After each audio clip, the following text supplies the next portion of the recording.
কই মাছের মতো লাফানো ভালো না, বা ৬৩ বছর লাগবে আওয়ামী লীগ নামে একটা দলের নাম নিতে। না, আওয়ামী লীগ নেতা কর্মীদের ভাষা আমি আর দিব না।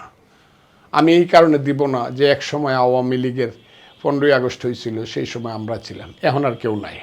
আওয়ামী লীগ 21 বছর পরে 75-এর পরে 96 আইসা দাঁড়াইছিল, আর এখন লাগবো 3-25-এ 75 বা 63 বছর লাগবে আওয়ামী লীগ নামে একটা দলের নাম নিতে। এটা হলো আমার ধারণা। যারা লাফাইতেছে, ওই যে মাছটা ওই এইটাকে বলে কি মাছ, কই মাছটাকে কাইটে ছাড়ে দিলেও কতক্ষণ লাফায়, পরে মরে যায়। কই মাছের মতো লাফানো ভালো না। আওয়ামী লীগের নেতা কর্মীরা গ্রামে আসে, এরা বুঝে না, অবুঝ। ও একটা হই হই কইলে পরে, ডাক দিলে পরেই ওই জয় ভাই ফোন করছে করে লাফায় উঠে। আমি তাদেরকে বলবো কই মাছের মতো লাফায়ও না। শেখ হাসিনা কোনো রকমে প্রাণ নিয়ে হেলিকপ্টারে উঠে ভারতে পালিয়েছে,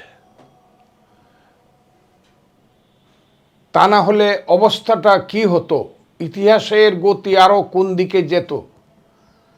আমার মনে হয় আমার জীবনে এত জনতা আমি কোনোদিন একসাথে দেখিনি।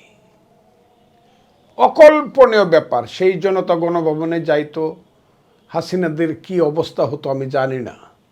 সেনাবাহিনী প্রধানের শুভবুদ্ধির উদয় হয়েছে আমার মনে হয়, যে কারণে তাকে এখান থেকে তার জীবন নিয়ে পালাতে স্কোপ দিয়েছে, সুযোগ করে দিয়েছে।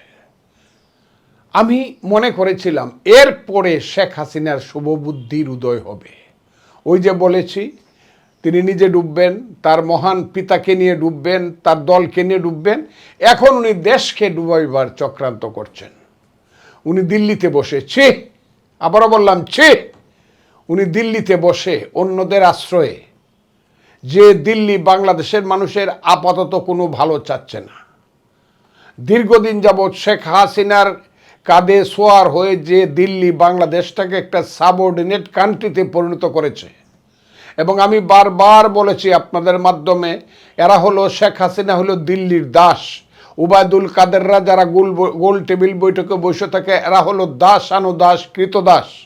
এই কৃতদাসের বাচ্চারা এখন দিল্লির কাছে এই দেশটাকে বন্ধক দিয়ে নিজেরা আবার নতুন করে সিংহাসনে বসার, দিল্লির ক্রীড়নক হয়ে সিংহাসনের বসার দুঃস্বপ্ন দেখছে। আমার নেত্রী এখন মুক্ত, আমি নেত্রীর সঙ্গে আলাপ করে সব কিছু বলবো। তবে আমার ধারণা বিএনপি অতীত থেকে শিক্ষা নিয়ে ভবিষ্যতের জন্য তারা প্রিপেয়ার্ড হবে এবং ভালো চলবে। অতীত থেকে শিক্ষা নিতে হবে। আর যদি অতীতের মতোই কিছু ভুল করে, তাহলে আবার তাদেরকে এইসব সাফার করতে হবে।